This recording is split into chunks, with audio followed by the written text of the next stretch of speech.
Jezidi su mali, drevni narod koji vekovima živi na prostoru severnog Iraka, u regionu Sindžar, poznatom i kao Šengal.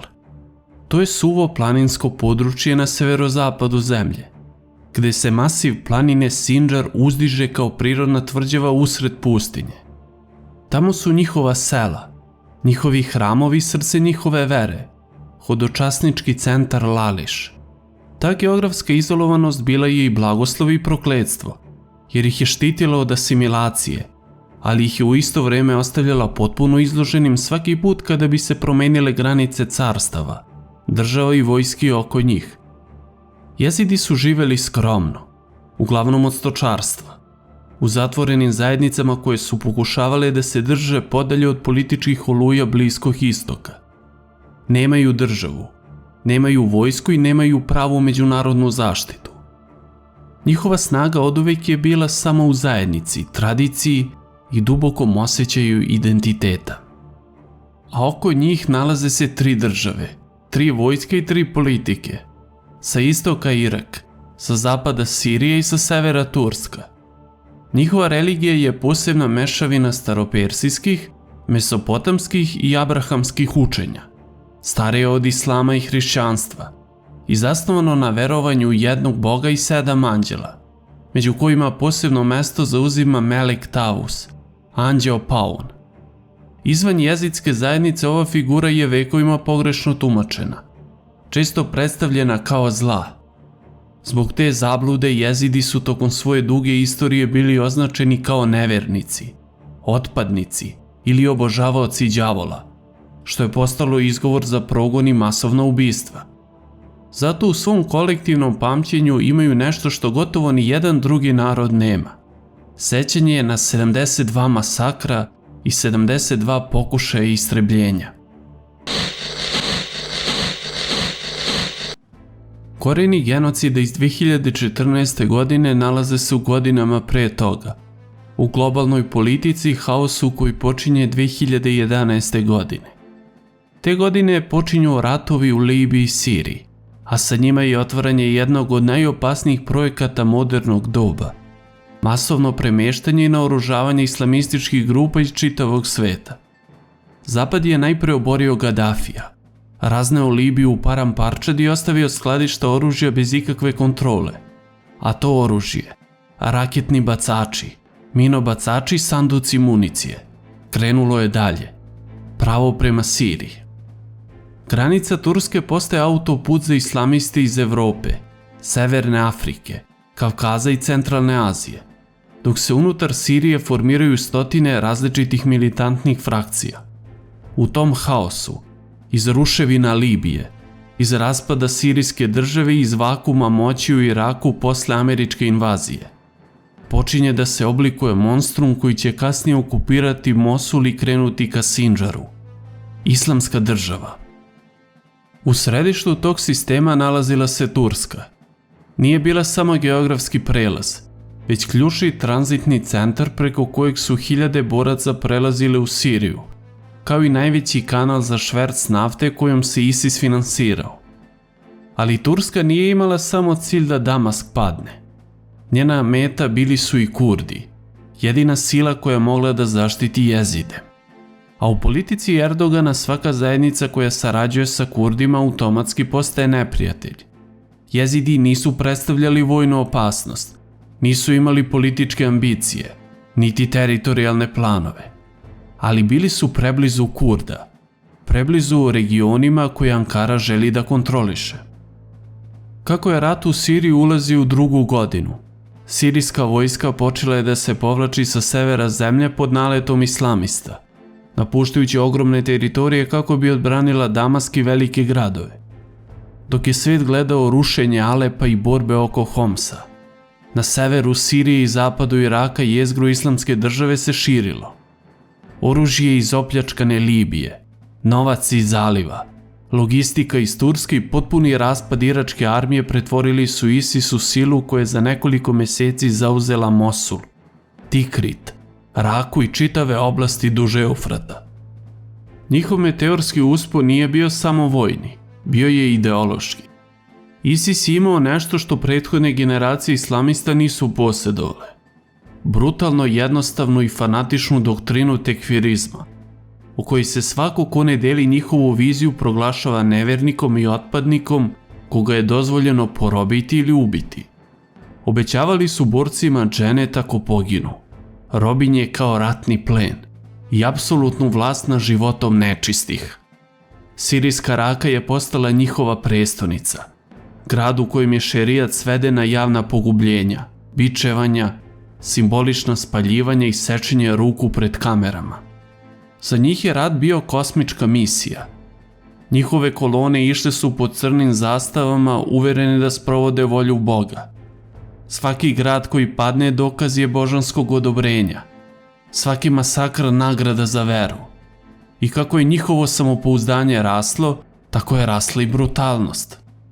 Talas njihovog napredovanja išao je kao požar niz osušenu travu, a na njegovom putu sada se nalazio samo jedan mali narod koji nema ni državu, ni vojsku, ni zaštitu. Jezidi. U njihovoj logici, jezidi nisu bili muslimani, nisu bili ljudi knjige, nisu imali zaštitu u islamskom pravu. Za ideologe ISIS-a oni su bili dozvoljena meta, narod koji se može pretvoriti u roblje, čiji se muškarci mogu ubijati, a žene raspoređivati među borcima. Ta bolesna, apokaliptična ideologija ISIS-a savršeno se ukrstila sa jednom drugom, mnogo starijom državnom politikom, turskom idejom da se jezidi i kurdi izbrišu kao faktor sa granice. Za Ankaru, svaki jači kurdski region, bilo u Siriji, Iraku ili Turskoj, predstavljao je klicu pobune, a jezidi su, hteli to ili ne, bili vezani za Kurde, živjeli su na njihovoj teritoriji, bili deo istog geografskog prostora.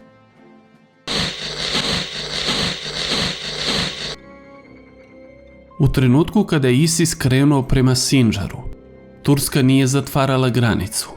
Naprotiv, pružala je logističku prednost. Ranjenici ISIS-a lečili su se u turskim bolnicama.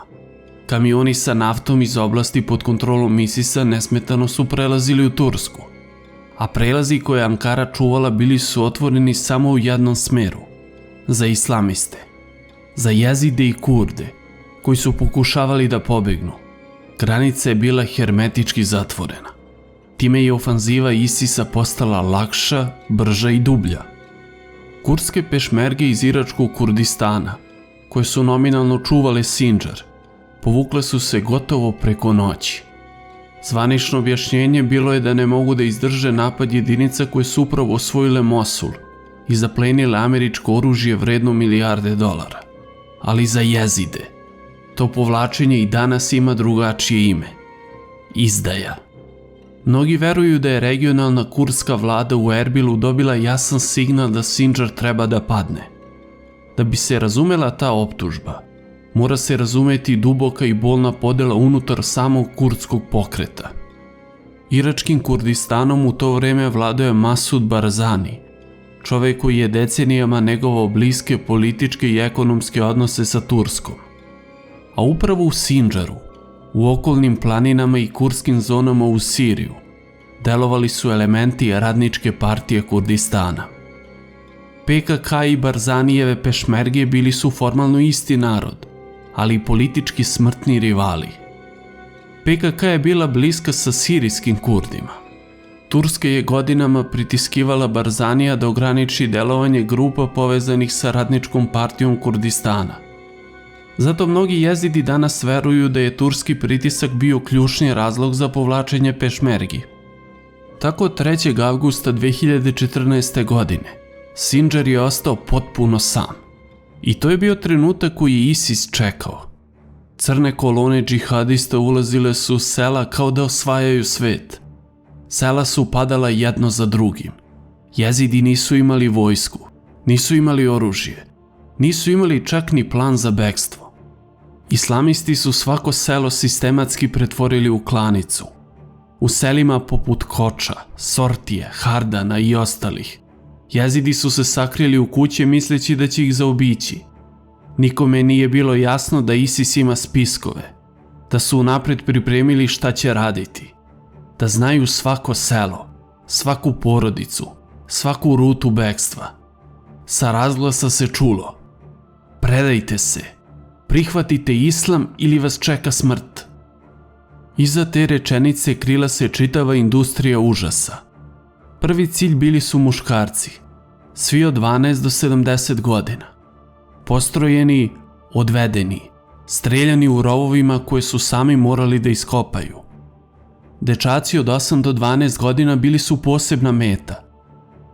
ISIS ih je gledao kao na investiciju.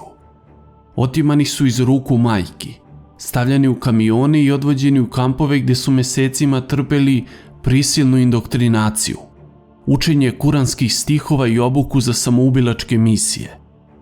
Tamo su učili da recituju sure, da gledaju propagandne snimke od secanja glava i da ponavljaju lekcije o nevernicima koje treba ubiti.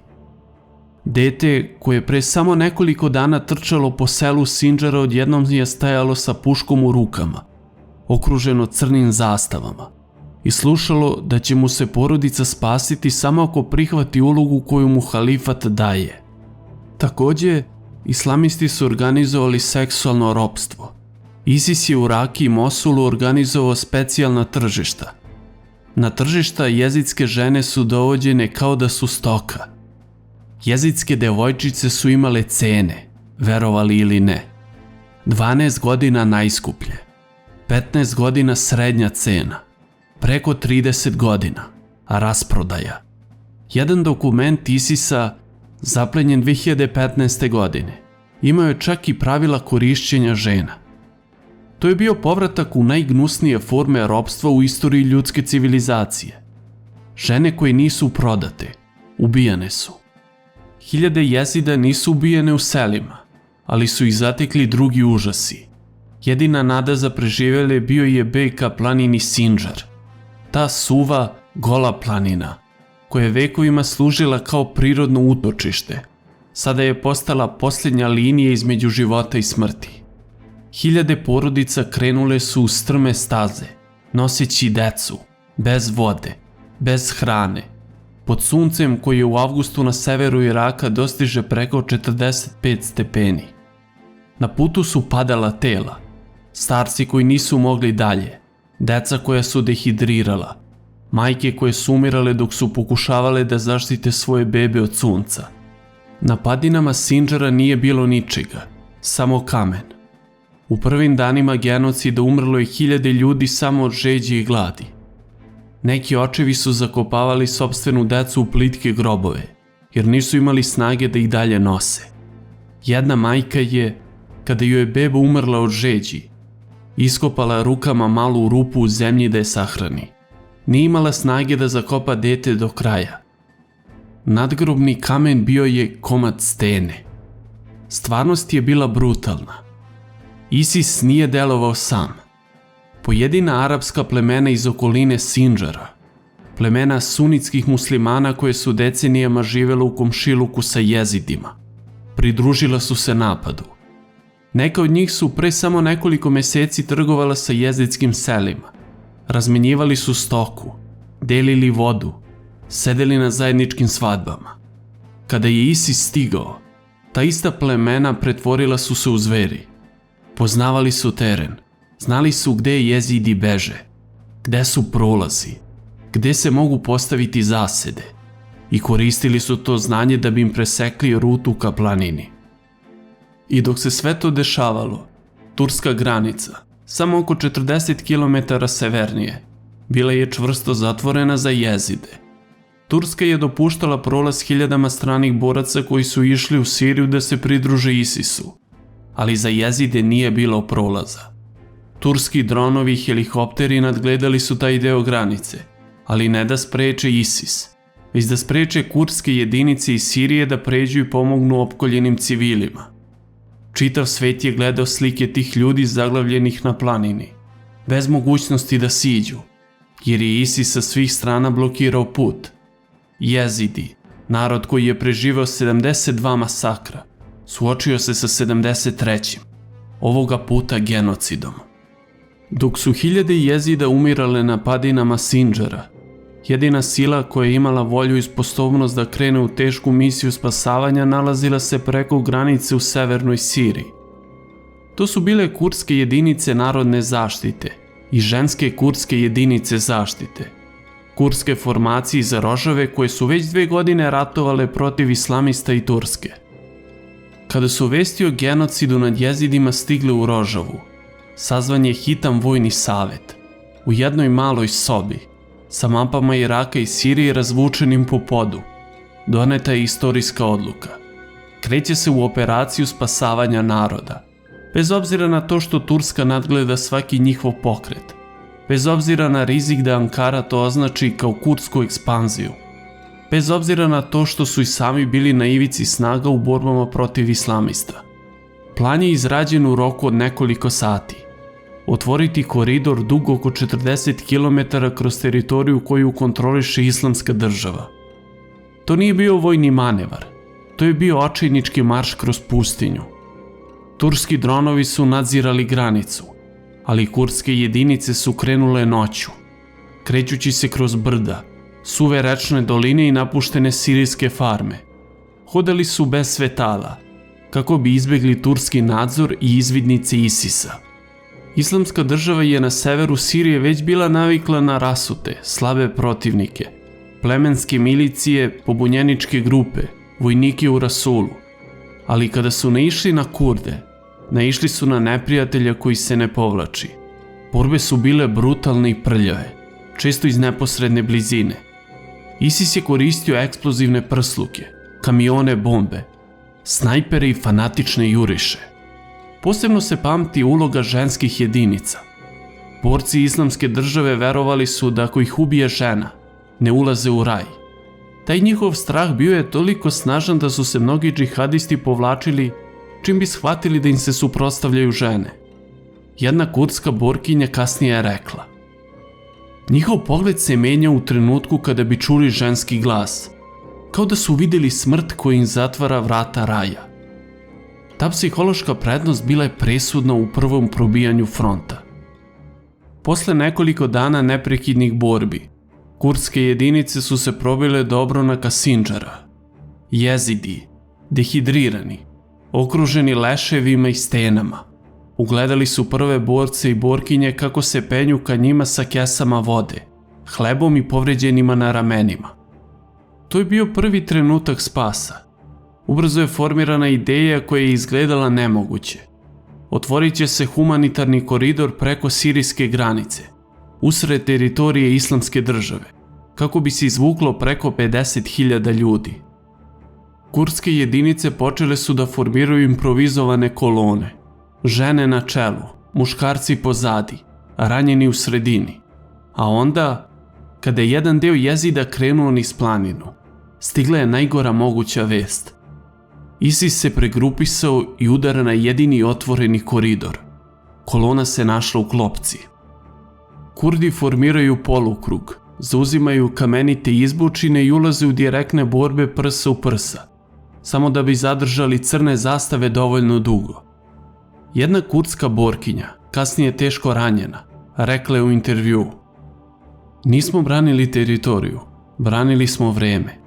Svaki minut koji smo kupili bio je još jedno spašeno dete. Neki islamisti su čak snimili napad misleći da će biti nova pobjednička operacija halifata, ali kurdski borci, iscrpljeni, gladni, na ivici snage, uspjeli su da izdrže dok posljednja grupa jezida nije prešla u sigurniju zonu Sirije. A onda su se Kurdi povukli u malim grupama, posljednji napustivši front. U danima posle bekstva, preko 50.000 jezida stiglo je u Siriju. Tamo ih je dočekala duga linija šatora, hrane, vode i lekova. Sve organizovano od strane kurdskih komandi i lokalnog stanovništva.